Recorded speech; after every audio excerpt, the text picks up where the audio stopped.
You are watching Educational Broadcasting Channel.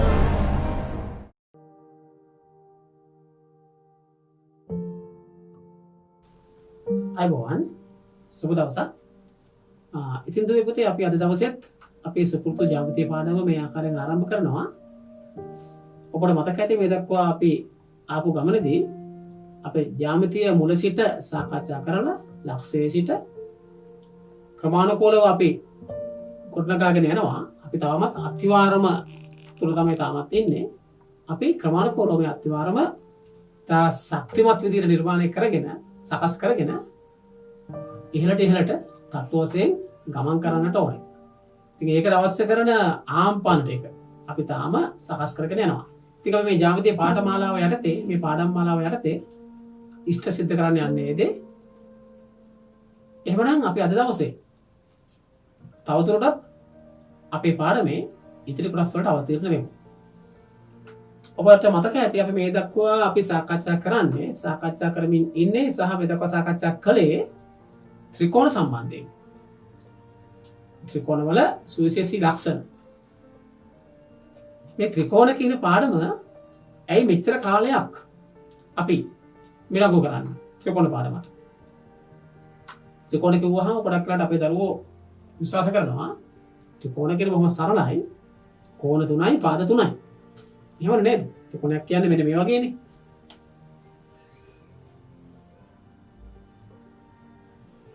කෝණ 3ක් තියෙනවා, පාද 3ක් තියෙනවා.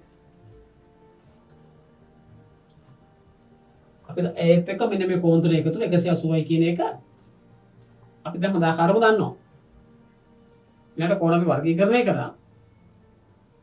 පාද අනුව ඒ වගේම කෝණ අනුව ත්‍රිකෝණ වර්ගීකරණයක් කරා. ඒ සම්බන්ධව දැන් අපිට අවබෝධයක් තියෙනවා. එහෙම නේද? ඉතින් මේ ත්‍රිකෝණ ජ්‍යාමිතියේ එන ඉතාම වැදගත් පාඩමක්. අතිශය වැදගත් පාඩමක්. මම ඔබට හඳුනා දීමක් කරා ජ්‍යාමිතිය ආරම්භයේදී. මේ විශ්වයේ ආරම්භය ගැන පවා අපි යම් තාක් සාකච්ඡා කරා. මේ ත්‍රිකෝණය කියන එක පුතේ අපිට ඉතාම වැදගත් වෙනවා. මේ විශ්වයේ පිහිටීම ගැන බලවත් මේ ත්‍රිකෝණ කියන එක ඉතා වැදගත් කාර්යභාරයක් ඉෂ්ට කරනවා. ත්‍රිකෝණයක් කියලා කියන්නේ මෙන්න මේ වගේ. ලක්ෂ 3ක් එකිනෙකට සම්බන්ධ වෙලා තියෙනවා. බලවට පේන්නේ මේ තුන විතරයි. නේද? නමුත් ත්‍රිකෝණයෙන් එහා දෙයක් තියෙනවා.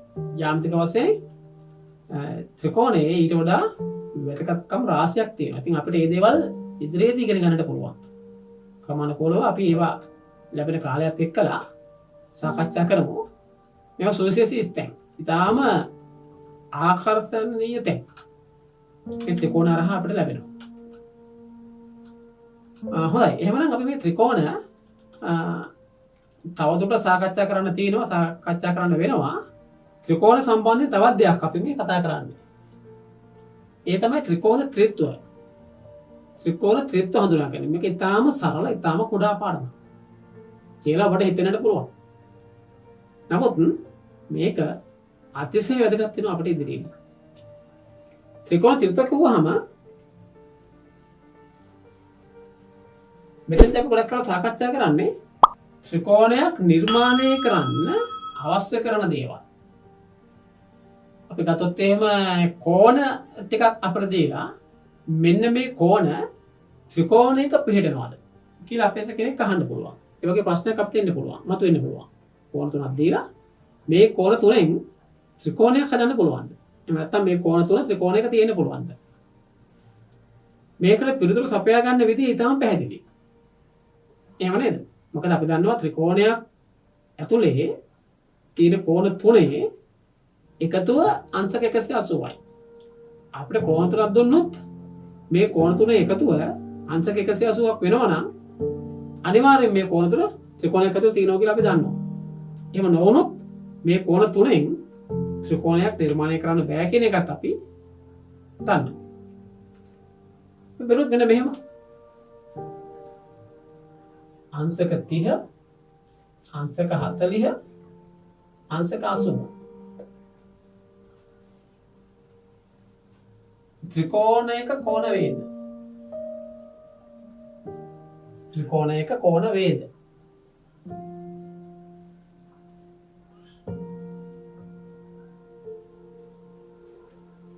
තිහ 40 80 ත්‍රිකෝණයක කෝණ වේද? අපි කොහොමද හොයාගන්නේ? අපි මෙන්න මේ ටික එකතු කරලා බලනවා. අංශක 30, අංශක 40 සහ අංශක 80. බලන්න කී දෙන්නේ කියලා. 30යි 40යි 70යි 70යි 80යි අංශක 150යි. කෝණ තුන එකතුව අංශක 150යි. එහෙනම් මේ කෝණ තුන ත්‍රිකෝණයක කෝණ තුනක් වෙනවද? වෙන්න බෑ නේද? වෙන්න බෑ. වෙනව නම් අනිවාර්යයෙන්ම මෙන්න මේ එකතුව 180ක් වෙන්න ඕනේ. ඒ නිසා මේක උත්තරේ වෙන්නේ කොහමද? නොවේ. මේ කෝණ තුන ත්‍රිකෝණයක අභ්‍යන්තර කෝණ තුනක් නෙවෙයි. ඒක උදාහරණයක් බලමු.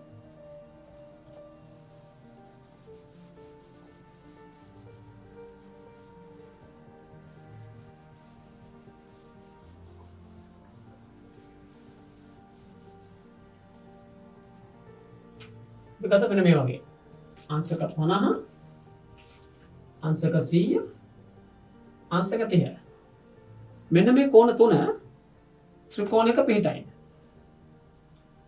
ඒ බලමු එකතු කරලා අංශක 50 අංශක 100 සහ අංශක 30 එකතු කරලා බලමු.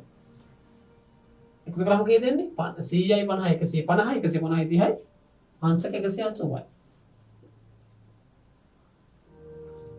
එහෙමනම් අපි දන්නවා මේ කෝණ තුන ත්‍රිකෝණයක පිහිටනවා. මේ කෝණ තුන ත්‍රිකෝණයක අභ්‍යන්තර කෝණ ලෙස පවතිනවා. එහෙනම් මේ අරහ ත්‍රිකෝණයක් ලැබෙනවානේ ත්‍රිකෝණයක් වෙයි.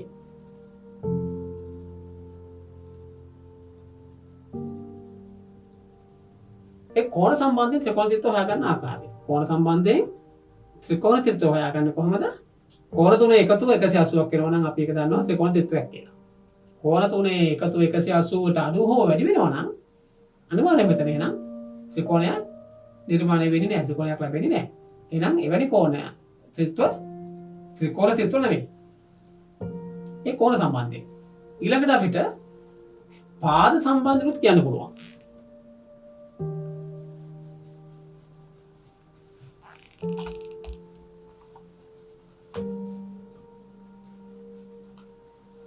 පාද සම්බන්ධය. දැන් අපිට පාද කිහිපයක් දුන්නොත් මෙන්න මේ වගේ. Centimetre 7 centimetre 4 centimetre 10. මේ පාද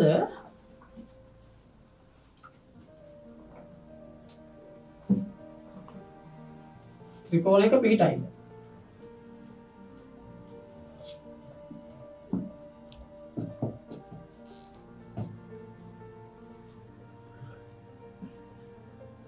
පාද තුනක දෙක දීලා තියෙනවා සෙන්ටිමීටර් වලින්.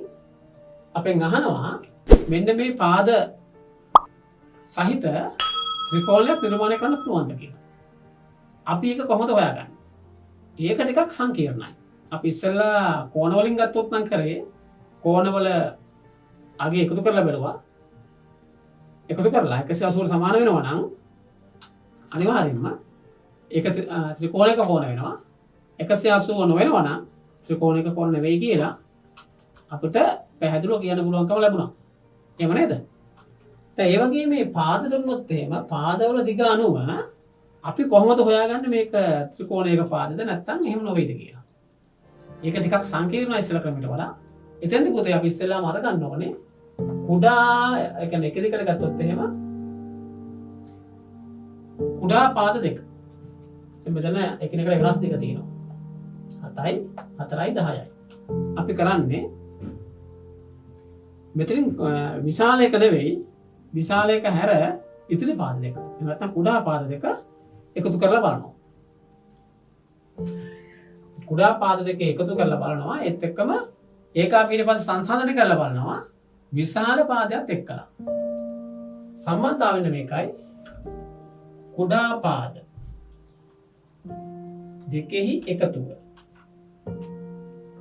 දිගෙහි එකතුව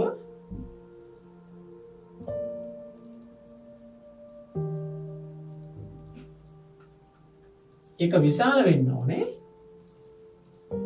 විශාල පාදයේ දිගට වඩා.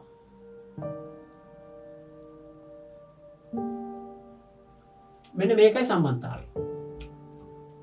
අපි ඉස්සෙල්ලා අංශක එකතු කරා වගේ නේ මෙතන පොඩි වෙනසක් තියෙනවා.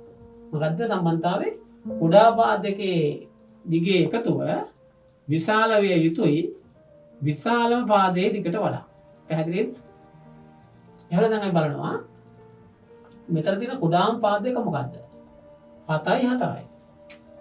සෙන්ටිමීටර් 7යි සෙන්ටිමීටර් 4යි. මේක එකතු කරාම කීය දෙන්නේ? සෙන්ටිමීටර් 11. ඊළඟ විශාල පාදයක් ගත්තොත් එහෙම වෙන්නේ විශාල පාදය සෙන්ටිමීටර් 10යි. දැන් සෙන්ටිමීටර් 10යි මේකයි ගත්තොත් එහෙම. විශාල පාද සෙන්ටිමීටර් 10යි නේ. ඊට වඩා මේ දෙක එකතුව වැඩි නේ. මේක වැඩි. මේක වැඩි නේ. එහෙම ගත්තොත් එහෙම මෙන්න මේ ත්‍රිත්වය අපිට ත්‍රිකෝණ පාද ත්‍රිත්වයක් කියලා හඳුනා ගන්න පුළුවන්. පැහැදිලිද? මොකක්ද අපි කරන්නේ? කුඩා පාද දෙකේ දිග එකතු කරනවා. එකතු කරලාට පස්සේ විශාල පාදයට වඩා විශාල වෙනවා නම් ඒක අනිවාර්යයෙන්ම ත්‍රිකෝණ පිහිටීමක් වෙනවා. විශාල පාදයට සමාන හෝ කුඩා වුණොත් ඒක එහෙමනම් ත්‍රිකෝණ ත්‍රිත්වයක් වෙන්නේ නැහැ. ඒක තමයි මෙතන තියෙන සිද්ධාන්තය. මේක ලොකු ප්‍රමේයක් නෙවෙයි, ලොකු සිද්ධාන්තයක් නෙවෙයි. නමුත් අපිට මේකත් සමාන අවස්ථාවලදී අපිට ඉදිරියේදී ත්‍රිකෝණ නිර්මාණය කරන්න වෙනවා. ඒ ත්‍රිකෝණ නිර්මාණය කිරීමේදී මෙන්න මේ ආකාරයේ ත්‍රිකෝණයක් නිර්මාණය කරන්න පුළුවන්ද කියන එක පරීක්ෂා කරන්න අපිට මෙන්න මේක ඉතාමත්ම උපකාරී වෙනවා, වැදගත් වෙනවා. විශේෂයෙන් නිර්මාණ කරන්නේ යෙදෙන අයට අනාගතයේදී නිර්මාණ කරන්නේ යෙදීමට බලාපොරොත්තු ඉන්න අපේ දුව දරුවන්ට මේක කුඩා වුණත් මේ සිද්ධාන්තය ඉතාම වැදගත් වෙනවා. හොඳයි, අපි එහෙනම් මේ සිද්ධාන්තය තවදුරටත් සාකච්ඡා කරමු.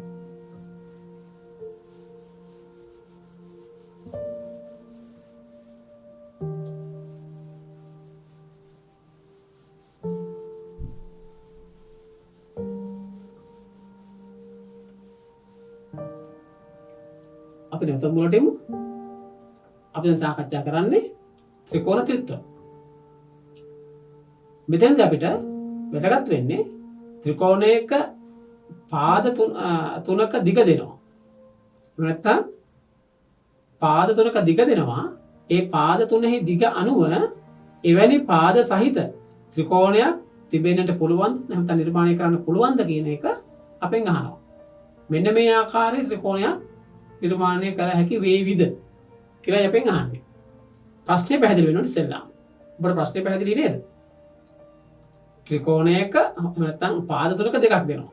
කිසියම් දිග තුනක් දෙනවා. ඒ දිග තුන දීලා එවැනි දිගින් යුක්ත පාද සහිත ත්‍රිකෝණයක් පැවතිය හැකිද කියලා අපෙන් අහනවා. එතන අහන ප්‍රශ්නේ ඒකයි, ගැටලුව ඒකයි. ඒ ගැටලුවට පිළිතුරු සපයන්නේ කොහොමද? එවැනි ගැටලුවකට පිළිතුරු සපයන ආකාරය තමයි අපි දැන් මේ සාකච්ඡා කරන්නේ. මොකද කරන්නේ? එතනදී කුඩාම දිග අපි එකතු කරලා බලනවා. කුඩාම දිගවල දෙක එකතු කරාම එතන තියෙන විශාලම දිගට වඩා වැඩි වෙනවා නම් අනිවාර්යයෙන්ම මෙතන ත්‍රිකෝණයක් පවතිනවා. කුඩා පාද දෙක එකතු කරාම ලැබෙන අගය විශාල පාදයට වඩා අඩු වෙනවා නම් එතන ත්‍රිකෝණයක් ලැබෙන්නේ නැහැ. ඒක තමයි අපි මෙතනදී භාවිත කරන නියමය, සිද්ධාන්තය. හොඳයි. උදාහරණයක් බලමු. AB සමානයි සෙන්ටිමීටර් 8ක්. ඊළඟට BC සමානයි සෙන්ටිමීටර් 6යි. ඊළඟට AC සමානයි සෙන්ටිමීටර් 15යි.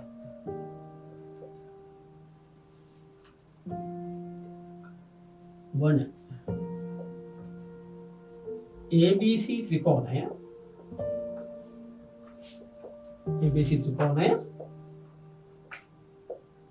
නිර්මාණය කළ හැකිද?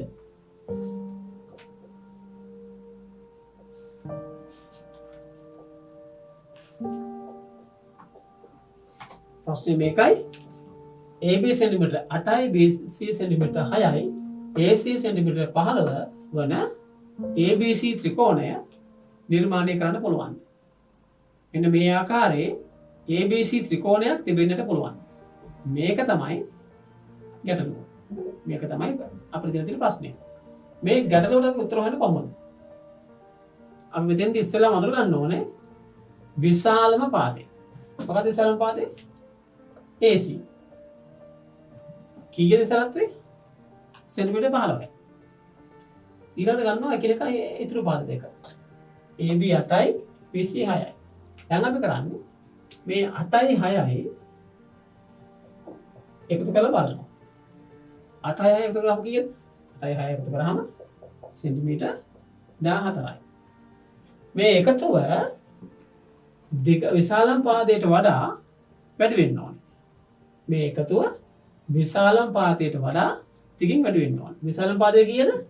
15යි. එකතුව කීයද? 14යි. විශාලම පාදයට වඩා වැඩි වෙලාද? වැඩි වෙලා නැහැ. අඩු වෙලා. එහෙනම් මේක අඩු වෙන විශාලම පාදයට වඩා. එහෙනම් මෙතන ත්‍රිකෝණයක් තියෙන්න පුළුවන්ද? මෙතන ත්‍රිකෝණයක් තියෙන්න බෑ. එහෙනම් අපි පිළිතුරු සපයනවා ABC ත්‍රිකෝණයක්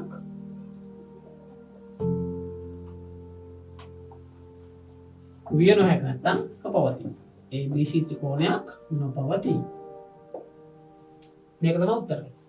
මේ උත්තරට අපි එන්නේ කොහොමද? අපි එන්න භාවිතා කරන්නේ කුඩා පාද දෙක එකතු කරනවා. ඊට පස්සේ සංසන්දනය කරලා බලනවා විශාල පාදයට එක්කලා. විශාල පාදයට වඩා කුඩා පාද දෙකේ එකතුව කුඩායි නම් ත්‍රිකෝණයක් ලැබෙන්නේ නැහැ. විශාල පාදයට වඩා කුඩා පාද දෙකේ එකතුව විශාල වෙනවා නම් නැත්නම් වැඩි වෙනවා නම් එතන ත්‍රිකෝණයක් පවතිනවා. මේක තමයි සිද්ධාන්තය. පැහැදිලි නේද? අපි තව උදාහරණයක් බලමු.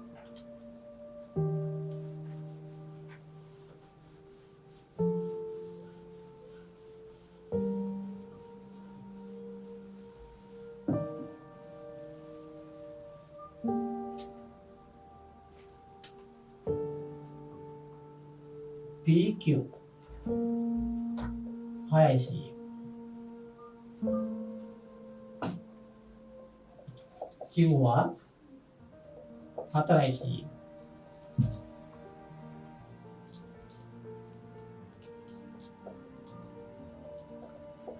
PR 8යි.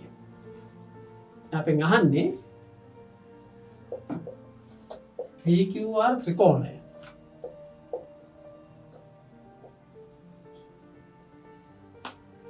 PQR ත්‍රිකෝණය නිර්මාණය කළ හැකිද?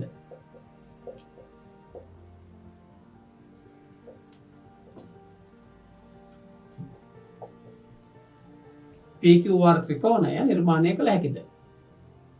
අපි මොකද්ද කරන පියවර? මෙතෙන්දී අපි විශාලම පාදය අඳුර ගන්නවා. විශාලම පාදය මොකද්ද? PR පාදය. කීයද? සෙන්ටිමීටර් 8යි. ඊට පස්සේ ඉතිරි පාද දෙක එකතු කරනවා. ඉතිරි පාද දෙක මොකද්ද? PQ සෙන්ටිමීටර් 6යි QR සෙන්ටිමීටර් 4යි. එහෙනම් අපි දැන් ඉතිරි පාද දෙක එකතු කරමු. සෙන්ටිමීටර් 6යි සෙන්ටිමීටර් 4යි. කීයදාගේ? සෙන්ටිමීටර් 12යි. දැන් කුඩා පාද දෙක එකතුව 12යි විශාලම පාදය 8යි. කුඩා පාද දෙක එකතුව විශාලම පාදයට වඩා දිගින් වැඩි. එහෙනම් මෙතන ත්‍රිකෝණයක් තියෙනවද? එහෙනම් මෙතන ත්‍රිකෝණයක් තියෙනවා. එහෙනම් PQR ත්‍රිකෝණයක් වෙයි.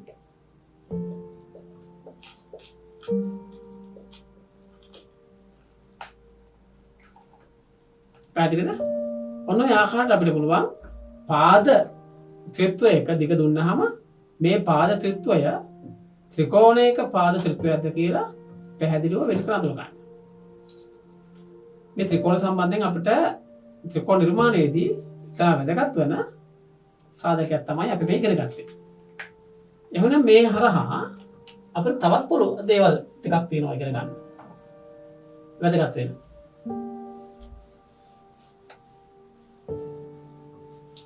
ඒ මොනවද?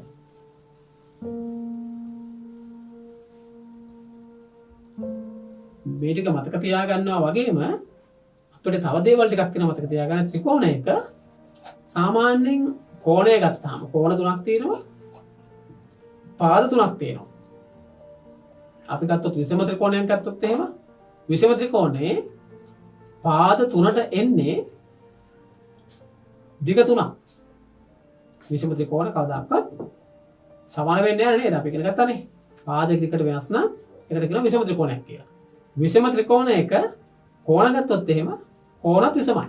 පාද වගේම කෝණත් විෂමයි. සමාන කෝණ පිළිගන්න හැකියාවක් නැහැ. සමාන කෝණ පිළිගන්නේ නැහැ.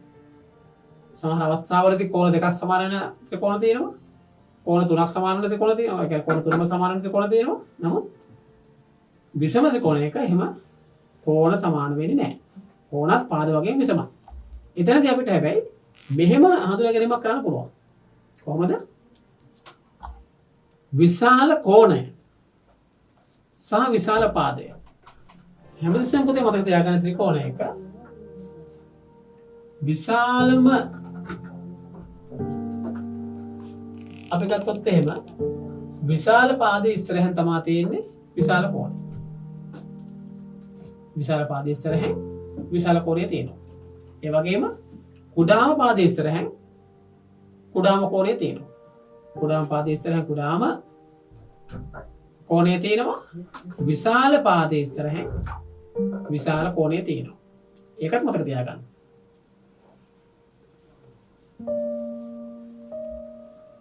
ත්‍රිකෝණයක විශාලම අපි බෙන්දොත් එහෙම ටිකක් මම විශාල කරලා දෙන්නම්.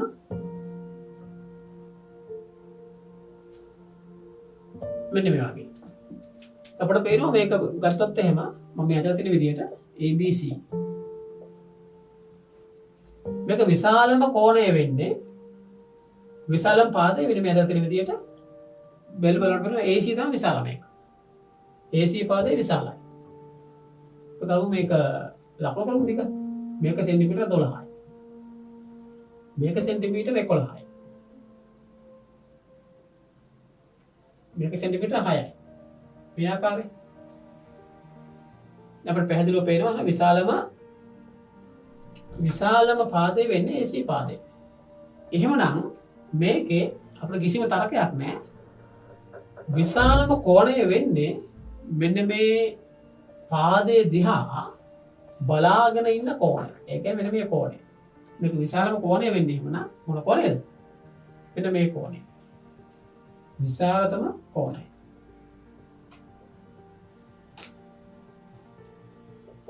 වෙන්නේ ABC කෝණය. ඒ වගේම අපි ගත්තොත් කුඩාම කෝණය වෙන්නේ මේකේ කුඩාම පාදේ මොකද්ද? කුඩාම පාදේ AB පාදේ. එහෙනම් AB ඉස්සරහන් තමයි කුඩාම කෝණය තියෙන්නේ. ඒ කියන්නේ ACB. කුඩා කෝණය හැමතිස්සෙම ඉන්නේ කුඩා පාදයේ දිහා බලාගෙන විශාල කෝණය හැමතිස්සෙම ඉන්නේ විශාල පාදයේ දිහා බලාගෙන. ඒ වගේම විශාල පාදයේ හැමතිස්සෙම ඉන්නේ විශාල කෝණය දිහා බලාගෙන. මෙයා ඉන්නේ මෙයා දිහා බලාගෙන. මෙයා ඉන්නේ මෙයා දිහා බලාගෙන. එතකොට කුඩා එක ගත්තොත් එහෙම කුඩා එක්කනා ඉන්නේ කුඩා පාදයේ දිහා බලාගෙන. ඒත්තම දිගින් අඩුම පාදේ. එයා ඉන්නේ මෙයා දිහා බලාගෙන.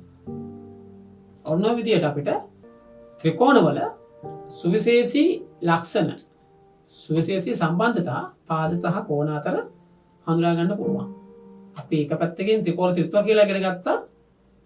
කෝණ ත්‍රිත්වයක් අරගෙන ඒ කෝණ ත්‍රිත්වය ත්‍රිකෝණයක කෝණ වේද කියලා පරීක්ෂා කරන ආකාරය. ඊළඟට පාද ත්‍රිත්වයක් අරගෙන නැත්නම් දිග රේඛාඛණ්ඩ ත්‍රිත්වයක් අරගෙන ඒ රේඛාඛණ්ඩ වල දිග දිහා බලලා දිග පරීක්ෂා කරලා ඒ රේඛාඛණ්ඩ ත්‍රිකෝණයක පාද බවට පත් වෙනවද? එහෙම නැත්නම් එවැනි පාද සහිත එවැනි දිගකින් යුක්ත පාද සහිත ත්‍රිකෝණ තිබේද? යන්න අපි පරීක්ෂා කරනවා. ඒ පිළිබඳ අවබෝධයක් අපි ලබා ගත්තා. ඊළඟට අවසාන වශයෙන් අපි ත්‍රිකෝණයක කෝණ වල පිහිටීම විශාල කෝණය සහ විශාල පාදය අතර සම්බන්ධතාවය. කුඩාම කෝණය සහ කුඩාම පාදය අතර සම්බන්ධතාවය. සම්බන්ධය තමයි ඒ අය සම්මුඛව පිහිටනවා. සම්මුඛව පිහිටනවා කියලා කියන්නේ ඉදිරිය බලාගෙන පිහිටනවා. මුහුණට මුහුණ බලාගෙන පිහිටනවා. එහෙනම් විශාලම පාදයේ ඉස්සරහින් පිහිටනවා හැමතිස්සෙම විශාලම කෝණය. කුඩාම පාදයේ ඉස්සරහින් පිහිටනවා හැමතිස්සෙම කුඩාම කෝණය. එහෙනම් අතරමැදි දිග. හරි මැදින් ඉන්න කෙනා මධ්‍යමයා. මධ්‍යමයේ ඉස්සරහින් ඉන්නේ කවුද?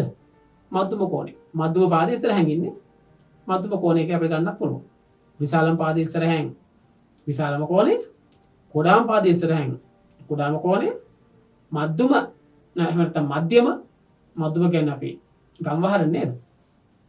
ඉතින් තුන් දෙනෙක් ඉන්නවා නම් මැදෙක් කන කියන මධ්‍යමයා කියලා නේ. ඒ වගේ මධ්‍යම පාදයේ ඉස්සරහින් ඉන්නේ මධ්‍යම කෝණය. එහෙම නැත්නම් මධ්‍යම පාදයේ ඉස්සරහින් ඉන්නේ මධ්‍යම කෝණය. ඔන්න ඔය ආකාරයට අපිට ත්‍රිකෝණවල සුවිශේෂී ලක්ෂණ හඳුනා ගන්න පුළුවන්. ඒ ආකාරයට හඳුනාගත් සුවිශේෂී ලක්ෂණත් එක්කලා අපිට ඉතින් තියෙන කෝණ නිර්මාණය කරන්න, ත්‍රිකෝණ නිර්මාණය කරන්න. ඒත් එක්කම අපේ ඊළඟ පාඩම තමයි අපිට ජ්‍යාමිතියේ ඉන ඉතා වැදගත්ම පාඩම. ඒ තමයි එක ත්‍රිකෝණයෙන් වලින් තමයි මුල් වෙන්නේ. ත්‍රිකෝණ හරහා තමයි ඉගෙන ගන්න වෙන්නේ. ඒ තමයි ත්‍රිකෝණ අංග සාම්‍ය. අපි ඊළඟ පාඩම වෙන්නේ ත්‍රිකෝණ අංග සාම්‍ය. අපි ඊළඟ පාඩමේදී ත්‍රිකෝණ අංග සාම්‍ය ගැන ඉගෙන ගනිමු. ත්‍රිකෝණ අංග සාම්‍යයට යන්න කලින් අපි මේ ත්‍රිකෝණ සම්බන්ධයෙන් මේ උගත් ප්‍රමේයන් ටික, ඒ වගේම උගත් සිද්ධාන්ත, ඒ වගේම මේ වගේ සුවිශේෂී ලක්ෂණ, සුවිශේෂී කරුණු, සුවිශේෂී සාධක ඒවත් මතකයේ තබාගෙන ඒ සියලුම දේ ත්‍රාගෙන අපි ඉදිරි පාඩමේදී එහෙනම් ත්‍රිකෝණ අංග සාම්‍ය පාඩමේදී නැවතත් හමුවෙමු. එහෙමනම් අපි අද දවසේ පාඩම මෙතනින් හමාර කරනවා. ගිහින් එන්න. ආයුබෝවන්.